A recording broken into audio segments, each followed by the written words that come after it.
Hello everybody. Now, please become a warrior teacher, starting very soon. Links are in the doobers. Buy me a coffee, become a Edijester, all the usual if you could help me out. But like, subscribe for the algorithm. It's getting very tiring trying to get any kind of traction at all at the moment on both Twitter and YouTube, which is annoying. Now, first things first before we do anything else.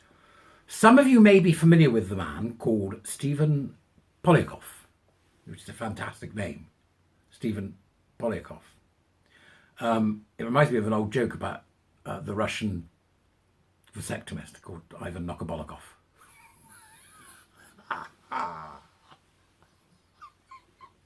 Never mind.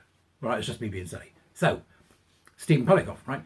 So later, today, I've managed to get something through the copyright machine, which I think you may well enjoy. It's by Stephen Polyakov. It's called Shooting the Past. It was originally available only to members, so there'll be a bit of me at the beginning going, this is for members only. But they're very kind, my Jesterite, so they'll be more than happy with me to publish it for you. But it's going to take you 3 hours to watch it. Sorry, not sorry. You will love it. If you're an artist, so Birdie, Lordy, right? If you're an artist, the use of photography in this is utterly stunning. So I do recommend that you give it a look. I will put it up later on. Okay, so it'll go up in the evening, so that if you want to watch it that night, you can. If not, it'll sit on the channel. It's demonetized, of course. I'm not going to make money out of other people's copyright. That's not fair at all, but they've allowed me to use it. So please do watch it and let me know what you think, because it's just gorgeous.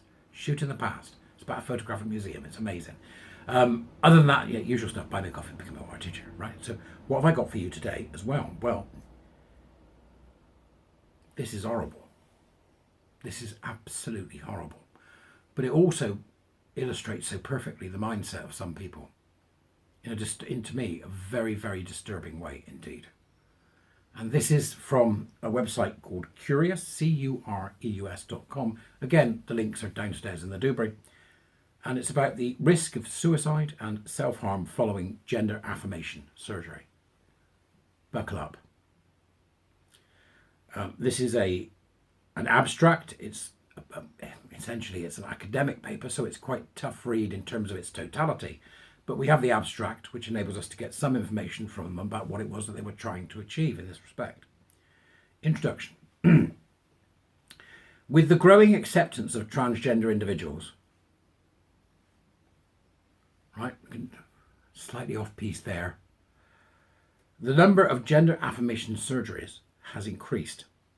Transgender individuals face elevated depression rates, leading to an increase in suicide ideation and attempts. This study evaluates the risk of suicide or self-harm associated with gender-affirming procedures. So what they're saying is here, we're studying people who've gone the whole enchilada and damaged themselves beyond belief, and then we're looking to see whether or not that comes with a high suicide rate, whether there's something, that's sadly may be true. I celebrated the word tsunami in a video the other day, and I think that's the same thing here. It's just not a tsunami anybody wants. But I think we may find ourselves in a situation where we're going to get it. The help they're going to need is going to be enormous. So this retrospective study utilised de-identified patient data from Trinex, LCC, Cambridge, MA. So Trinex is obviously a kind of reporting system. They've used de-identified patient data, so they've removed the names of the patient. There's no way you can identify the patient. It's just data. And this was a database involving 56 United States healthcare organizations and over 90 million patients. 90 million patients. Big data, something else for that. Oh, the things it's doing with that awful blood disease. What's that called? Sepsis. Going to get rid of that swine soon. It's fascinating what they're doing with big data. The study involved 4 cohorts. Cohort A, adults aged 18 to 60 who had gender-affirming surgery and an emergency visit. Cohort B, control group of adults with emergency visit but no gender-affirming surgery. And Cohort C, control group of adults with emergency visit, tubal ligation or vasectomy but no gender-affirming surgery. And then they put the data together. I'm not good at this. I'm not an academic. I'm not good at it at all. So from February 2003 to February 2023, so over 20 years, the data was analysed to examine suicide attempts, death, self-harm and post-traumatic stress disorder within 5 years of the index event. A secondary analysis involving a control group with pharyngitis, referred to as cohort D, was conducted to validate the results from the cohort. So they're doing a comparative study here within this particular work. Again, I'm not a specialist in this. Somebody else could probably translate it far better than I. It then goes on to give you the results, which quite frankly I don't understand at all. You have a look. Where's the medical folk? Who have we got that's medical? Come on, explain it to everyone. Get it in the comments. Tell everybody what it means, right? But then we do have the conclusion, which is, I mean, quite startling in a number of ways that I had to think about really deeply before I sort of made any sort of firm judgments about it. Conclusion: gender affirming surgery is significantly associated with elevated suicide attempt risks, underlining the necessity for comprehensive post-procedure psychiatric support. What?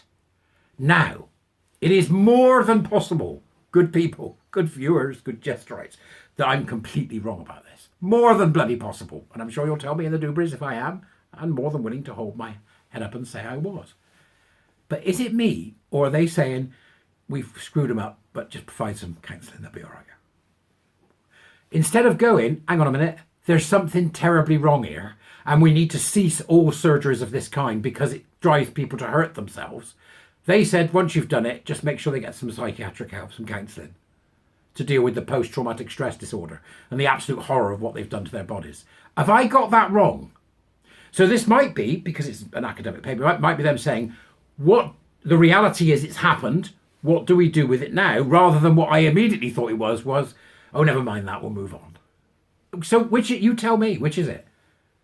But I don't know how many of these indicators that point to stop all this we're going to need before we stop all this. You know what I mean? Significantly higher rates is just insane. So still, currently, today, as we speak now, we're still carrying out these Frankenstein surgeries. It has to end. And it has to end across the board.